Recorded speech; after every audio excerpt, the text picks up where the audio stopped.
So now we will discuss about law of constant composition. So first we will read the definition. What it says, that a chemical compound, no matter from which source it is obtained, always contains the same element combined together in the same definite proportion by mass. Okay. सो इसका मतलब क्या होता है कि अगर हमको एक particular chemical compound चाहिए, तो हमको मेरे पास बहुत सारा प्रोसेस है उस पर्टिकुलर कंपाउंड को पाने का, तो लेकिन जितना भी बार हम कोई भी प्रोसेस से अलग अलग प्रोसेसेस से अगर हम वही सेम केमिकल कंपाउंड निकालें, तो उस केमिकल कंपाउंड जो रेशियो में हमको मिलेगा वो हर बार सेम रहेगा. जैसे मेरा बुक में एग्जांपल दिया हुआ है water. So H2A is composed of two elements, hydrogen and oxygen, in the ratio of 1:8. तो H2O का रेशियो क्या होता है? 1:8. ठीक, 1:8 होता है रेशियो. ठीक है, हाइड्रोजन और ऑक्सीजन का. जैसे कि क्योंकि हाइड्रोजन का मास कितना होता है H2O में? 2 होगा और ऑक्सीजन का 16 होगा, तो कितना हो जाएगा? 1/8.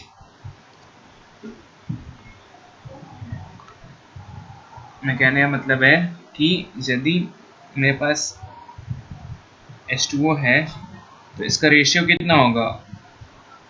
2 डिवाइडेड बाई 16. इसका रेशियो कितना आता है? 1/8. तो H2O का रेशियो कितना हो गया? 1/8. अब हम जितना भी बार H2O निकालेंगे कोई भी प्रोसेस से, तो इसका रेशियो 1/8 ही रहेगा. तो इसका दूसरा एग्जाम्पल सब क्या दिया है,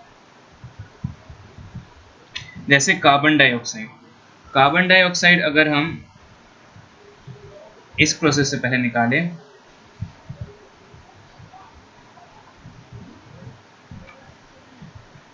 C+O2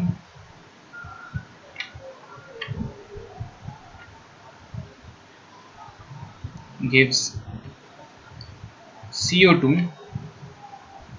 तो इधर भी मैं रेशियो कभी बदलता नहीं है. कार्बन डाइऑक्साइड का रेशियो कितना रहता है?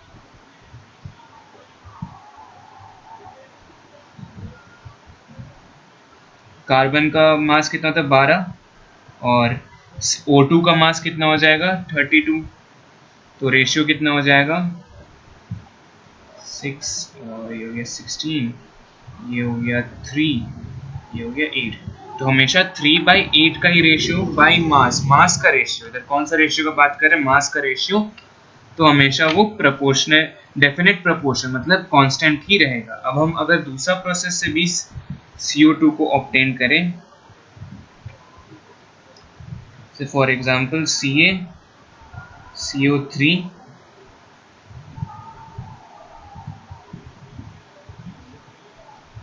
gives CaO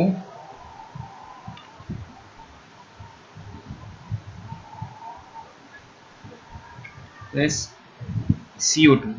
सो इस क्वेश्चन में भी जो मेरे को CO2 मिला उसका भी रेशियो सेम ही रहेगा, 12/32, जो कि आएगा 3/8. और अगर मान लो कोई प्रोसेस में मेरा प्रोडक्ट साइड में आता 2CO2, ठीक है, तो ये क्या हो जाता है? C2 हो जाता, और ये क्या हो जाएगा? O4 हो जाएगा. तो टोटल इसका मास क्या हो जाएगा? ऊपर 24 और नीचे 32 × 2 64. फिर भी अगर हम कैलकुलेट करने की कोशिश करें तो 4 से करेंगे 6, 4 से करेंगे 16, 3/8. तो कोई भी प्रोसेस से अगर हम CO2 निकालें या कोई भी एक पर्टिकुलर कंपाउंड निकाले, कोई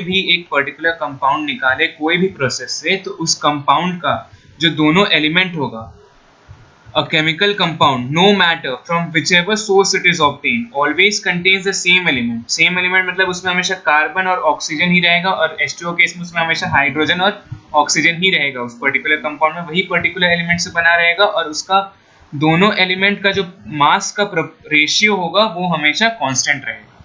यही है law of constant composition. Thank you. So I am ending here.